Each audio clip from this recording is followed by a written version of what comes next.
Assalamualaikum warahmatullahi wabarakatuh. Halo teman-teman semuanya, selamat datang di channel Edukasi Eksis bersama aku Kak Mega. Bagaimana kabarnya hari ini? Semoga kita semuanya selalu dalam keadaan baik dan juga sehat. Nah, dalam video pembelajaran kali ini kita akan belajar bersama tentang bagaimana sih cara mengemukakan pendapat atau argumentasi, atau juga biasa disebut dengan argumen. Namun sebelum kita beranjak ke materi, kita saksikan terlebih dahulu ilustrasi percakapan berikut ini.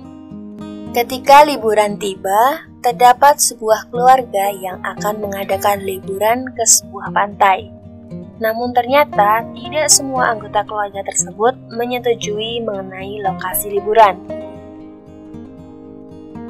Besok hari Minggu kita akan berlibur ke pantai. Bagaimana menurut kalian? Yeay, aku setuju, Bu. Aku kurang setuju, Ibu. Akhir-akhir ini intensitas hujan begitu tinggi. Begitupun anginnya. Maka dari itu lebih baik untuk liburan jangan ke pantai terlebih dahulu. Bagaimana jika kita pergi ke kebun binatang? Oh iya, benar, Ibu. Kemarin Sela menyaksikan di TV beberapa daerah dilanda hujan dengan angin kencang pula. Sepertinya kita ganti destinasi saja. Aku setuju dengan Kak Evi. Oke, baiklah kalau begitu. Destinasi kita ganti ke kebun binatang ya. Oke. Kita sebagai manusia yang memiliki latar belakang yang berbeda-beda, pastinya memiliki sudut pandang yang berbeda-beda terhadap suatu hal. Namun perbedaan itu harus dapat kita komunikasikan atau dapat kita kemukakan dengan baik dan juga benar sesuai dengan data yang sudah kita miliki. Pendapat dapat kita sebut sebagai argumentasi atau argumen. Menurut Kamus Besar Bahasa Indonesia, argumen memiliki arti makna sebuah alasan atau sebuah sanggahan yang digunakan untuk menolak atau mengkritik suatu pendapat, pendirian, gagasan atau ide dari orang dengan alasan yang masuk akal atau rasional. Teman-teman, setiap orang dapat menyampaikan pendapat dengan cara tulisan maupun dengan cara lisan. Nah, untuk menyampaikan pendapat yang disertai dengan bukti-bukti, maka pendapat itu akan semakin kuat. Nah, pendapat inilah yang disebut sebagai argumentasi. Paragraf argumentasi merupakan paragraf yang di dalamnya terdapat alasan, penjelasan, kritik, dan juga pembuktian dengan fakta aktual, valid, dan juga nyata. Lalu, apa sih tujuan dari argumentasi? Tujuan dari argumentasi adalah untuk mempengaruhi atau meyakinkan pendengar atau pembaca untuk mau mengikuti sesuatu yang diarahkan oleh penulis. Ciri-ciri paragraf argumentasi. Ciri yang pertama adalah biasanya diawali dengan kata menurutku, aku sependapat denganmu, karena aku tidak setuju, karena, dan masih banyak lagi awalan dari paragraf argumentasi.